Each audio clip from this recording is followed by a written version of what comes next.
Hello everyone, this is Sakshi. I welcome you all on मेहनती बच्चे.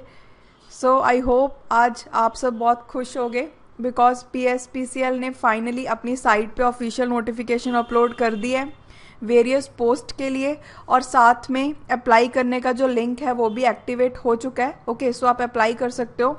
Apply कैसे करना है, कौन कौन सी चीज़ों का ध्यान रखना है, उसके लिए आपको एक अलग से वीडियो मिल जाएगी. सो आज की वीडियो में हम डिस्कस करेंगे कि कौन कौन सी पोस्ट के लिए आप अप्लाई कर सकते हो और उन पोस्ट के लिए कौन स्टूडेंट्स अप्लाई कर सकते हैं, एलिजिबिलिटी क्राइटेरिया क्या है, एज कितनी हो सकती है, या फिर एग्ज़ाम का पैटर्न कैसा रहेगा, नेगेटिव मार्किंग है या नहीं. सो जितनी भी छोटी छोटी डिटेल्स आपको पता होनी चाहिए उन सबको इस वीडियो में डिस्कस करेंगे.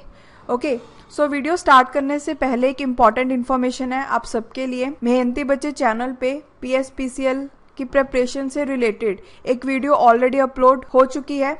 उस वीडियो में ये बताया गया है कि आपको कौन से सब्जेक्ट से कौन से टॉपिक्स को पढ़ना है और उन टॉपिक्स को आप कहाँ से पढ़ सकते हो, कौन सी बुक्स को आपने रेफ़र करना है. सो उस वीडियो को ज़रूर देखें, वो वीडियो आप सबके लिए बहुत ही ज़्यादा हेल्पफुल होने वाली है.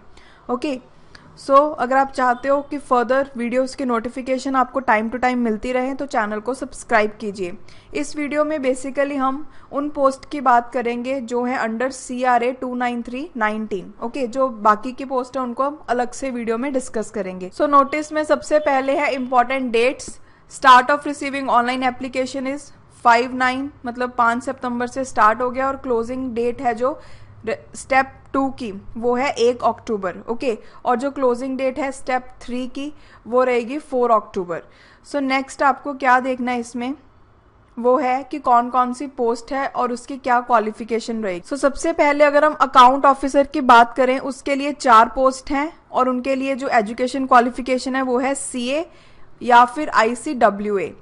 Then next is revenue accountant, उसके लिए 54 पोस्ट हैं. उसके लिए जो एजुकेशन क्वालिफिकेशन है वो है full time BCom with minimum 60% marks और full time regular MCom with minimum 50% marks और CA इंटर और ICWA इंटर.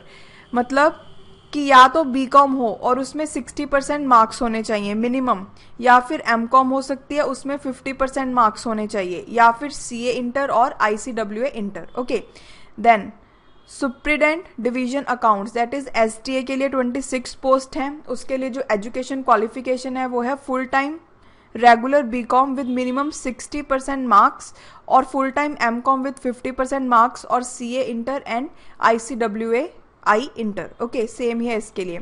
नेक्स्ट है LDC लोअर डिवीजन क्लर्क, इसके लिए सबसे ज़्यादा वैकेंसीज है दैट इज 1000 वैकेंसीज.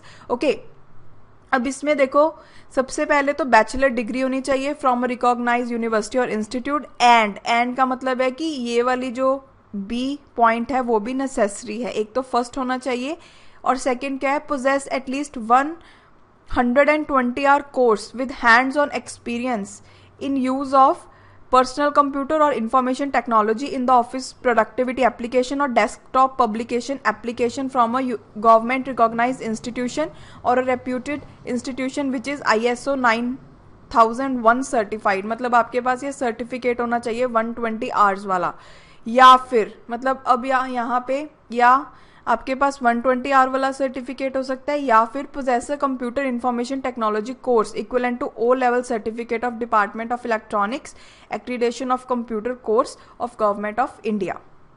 ओके, और इसमें थर्ड कंडीशन क्या है, ये तो 2 कंडीशन थी. पहली थी बैचलर डिग्री, सेकंड सर्टिफिकेट वाली, थर्ड है पंजाबी पास. अब सो मैट्रिक तक आपने पंजाबी पढ़ी हो. उसके बाद candidate will be required to pass English and Punjabi typing test as per PSPCL requirement with in probation period. और आपको PSPCL के प्रोबेशन पीरियड के दौरान ही पंजाबी और इंग्लिश दोनों का टाइपिंग टेस्ट क्लियर करना पड़ेगा.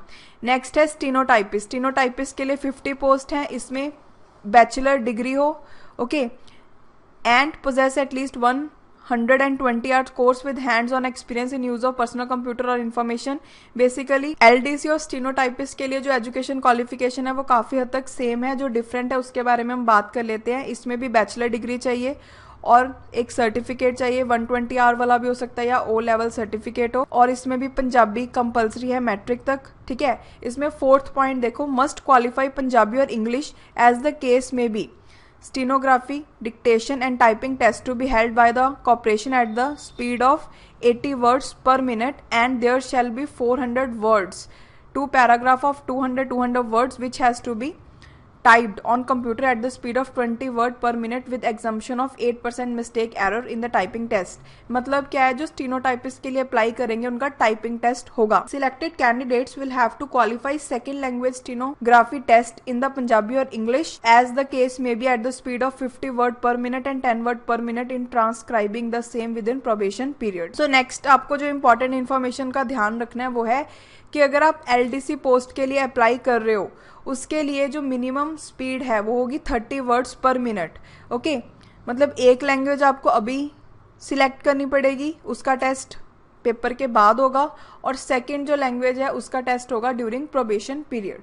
ओके, उसके बाद नेक्स्ट जो इन्फॉर्मेशन है इसमें आपको सारी कैटेगरी वाइज बता रखा है कि कौन सी पोस्ट के लिए कैटेगरी वाइज कितनी सीट्स हैं. अब नेक्स्ट इंपॉर्टेंट इन्फॉर्मेशन की बात करते हैं, वो है कि इसमें 10% रिजर्वेशन दी गई है इकोनॉमिक वीकर सेक्शंस को. ओके, बेसिकली कौन है वो, whose family income is less than 8 lakh per annum, उनको भी इसमें 10% रिजर्वेशन मिलेगी. ओके, उसके बाद for the post of LDC and stenotypist relaxation in typing test to person with disability shall be given as per government of Punjab notification. मतलब जो PWD candidates हैं okay, उनको जो टाइपिंग टेस्ट में रिलैक्सेशन मिलेगी वो गवर्नमेंट ऑफ पंजाब नोटिफिकेशन के according मिलेगी. सो नेक्स्ट क्या है, knowledge of Punjabi, that is qualification of Punjabi is essential for all post. For this purpose all the candidate must have Punjabi of at least matriculation तक पंजाबी होनी चाहिए और it's equivalent up to date of document checking. Okay, अगर हम age limit की बात करें तो इसमें एज लिमिट है 18 से लेके 37 ईयर्स तक.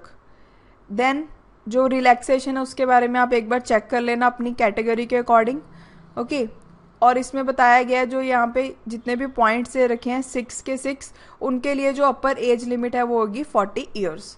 उसके बाद कुछ और स्पेसिफिक डिटेल्स की बात करते हैं. जो भी रिजर्वेशन का फायदा है वो उन कैंडिडेट्स को होगा जो पंजाब से बिलोंग करते हैं. मतलब जो बाकी स्टेट्स के कैंडिडेट्स हैं उनको रिजर्वेशन का फायदा नहीं मिलेगा. ओके, नेक्स्ट आपको ये बात ध्यान रखनी है, जो PWD कैंडिडेट्स हैं उनको जो रिजर्वेशन दी जा रही है उसके बारे में पेज नंबर 17 एनेक्स्चर 1 में मेंशन किया गया है. और जितने भी कैंडिडेट्स हैं इकोनॉमिकली वीकर सेक्शन से हैं, जो जनरल कैटेगरी के हैं या SC, BC, XSM, FF, SP, PWD, इन सबको सर्टिफिकेट बनाना है और बताया गया है इस टेबल में कि कौन सा सर्टिफिकेट इनको बनवाना है. ओके, नेक्स्ट अब सिलेक्शन प्रोसेस की बात करते हैं. बेसिकली जो टेस्ट है वो ऑनलाइन होगा. सबसे पहला क्वेश्चन तो यही होता है कि टेस्ट ऑनलाइन होगा ऑफलाइन होगा. जो टेस्ट है इसके लिए वो ऑनलाइन होगा. ओके, सेकंड, अगर हम LDC या स्टेनोटाइपिस्ट की बात करें, जो एग्जाम का पैटर्न है उसमें स्टैटिक, करंट अफेयर और जनरल नॉलेज के 20 क्वेश्चंस रहेंगे, कंप्यूटर के 10 क्वेश्चंस रहेंगे, देन लॉजिकल रीजनिंग क्वांट के 25 questions, then numerical aptitude 25 question, English के 20. यानी कि अगर हम ध्यान से देखें तो रीजनिंग और न्यूमेरिकल एप्टीट्यूड बहुत इंपॉर्टेंट रोल प्ले करने वाला है. ओके, 50 क्वेश्चंस तो इसमें ही है. सो अगर हम accounts officer, revenue accountant and superintendent divisional account वाली पोस्ट की बात करें तो उनके जो 70 क्वेश्चंस हैं वो डिग्री लेवल फाइनेंस और अकाउंट्स में से आएंगे. उसके बाद 10 क्वेश्चंस होंगे जनरल नॉलेज के, then 10 question from logical reasoning और quantitative aptitude and 10 question from general English. Okay, next जो कैंडिडेट्स हैं, मतलब ये बोला गया है जो online exam. So next point है, candidates qualified in online exam will be called for document checking. 25% extra candidates before document checking commit. 25% extra candidates को भी बुलाया जाएगा डॉक्यूमेंट चेकिंग के लिए. Candidate who will complete the process of document verification will be eligible to appear for first language test. मतलब एक आपको language choose करनी होगी और उसका आपका टेस्ट होगा. अगर जिसने इंग्लिश चूज की होगी उसका इंग्लिश का पहले होगा, जिसने पंजाबी चूज की होगी उसका पंजाबी का होगा. Candidates who will qualify both the test, online test and first language test, will be consider for selection. जिन्होंने ऑनलाइन टेस्ट भी पास कर लिया और फर्स्ट लैंग्वेज टेस्ट पास कर लिया उनको सिलेक्शन के लिए कंसीडर किया जाएगा। Merit list will be prepared on the basis of marks scored in online examination and not on the basis, और जो मेरिट लिस्ट बनेगी वो सिर्फ और सिर्फ ऑनलाइन टेस्ट के बेसिस पे बनेगी। ओके, इसका टाइपिंग टेस्ट के साथ कोई रिलेशन नहीं है। Then candidates will be given option to select their respective language, Punjabi और English, during the filling of online application form which will be considered as first language, and stenotyping test of that language will be conducted after the successful document checking process. Okay, subsequent second language test in Punjabi English will be conducted within probation period. मतलब क्या है कि जो आप language select करोगे उसके लिए पहले टेस्ट होगा, ठीक है, जो सेकेंड लैंग्वेज का टेस्ट है वो प्रोबेशन पीरियड के दौरान होगा। देन इसमें यह भी बोला गया है कि जितने नंबर ऑफ कैंडिडेट्स अप्लाई करेंगे उसके हिसाब से ऑनलाइन एग्जामिनेशन की शिफ्ट होंगी, और इसमें नॉर्मलाइजेशन बरती जाएगी ताकि सब शिफ्ट्स का जो लेवल है वो सेम रहे। उसके बाद नेक्स्ट है, इसमें ये पॉइंट इंपॉर्टेंट है, the minimum qualifying marks in online test for general category candidates is 45% minimum चाहिए आपको, और जो रिजर्व कैटेगरी के कैंडिडेट्स हैं उनको 35% मिनिमम मार्क्स चाहिए। 100 मल्टीपल चॉइस क्वेश्चंस होंगे, और इसमें नेगेटिव मार्किंग है, कितनी है, 0.25 की। ओके, सो इसमें यह भी बोला गया है कि जो आप अपनी ईमेल आईडी भरोगे वो बहुत ध्यान से भरनी है, बिकॉज जितना भी आपके साथ कम्युनिकेट करेंगे वो थ्रू ईमेल ही करेंगे। यहाँ पे ट्रेनिंग के बारे में बताया गया, जो भी सिलेक्ट स्टूडेंट्स होंगे उनकी जो ट्रेनिंग है वो टेक्निकल ट्रेनिंग इंस्टीट्यूट शक्ति विहार PSPCL पटियाला वहाँ पे होगी। ओके, देखो अब नेक्स्ट है हाउ टू अप्लाई कैसे करना है, इसके लिए एक अलग से आपको वीडियो मिल जाएगी चैनल पे। ओके, बिकॉज कुछ माइन्यूट चीज़ें होती हैं जो हम अक्सर इग्नोर कर देते हैं, उनमें मैं वो सब चीज़ें आपको बताऊंगी अच्छे से। सो नेक्स्ट अब हम बात करते हैं फी डिटेल्स की। Okay, all categories except SC and person with disability, SC और पर्सन विद डिसेबिलिटी को छोड़ के जो भी बाकी की अदर कैटेगरीज हैं उनके लिए 1000 रुपीज़ हैं plus bank charges. Then SC category के लिए 400 rupees plus bank charges, and person with disability 500 rupees plus bank charges. Okay, so ये थी कुछ बेसिक डिटेल्स, बाकी की जो इन्फॉर्मेशन है वो हम नेक्स्ट वीडियो में डिस्कस करेंगे। थैंक यू, आज के लिए इतना ही, मिलते हैं नेक्स्ट वीडियो में।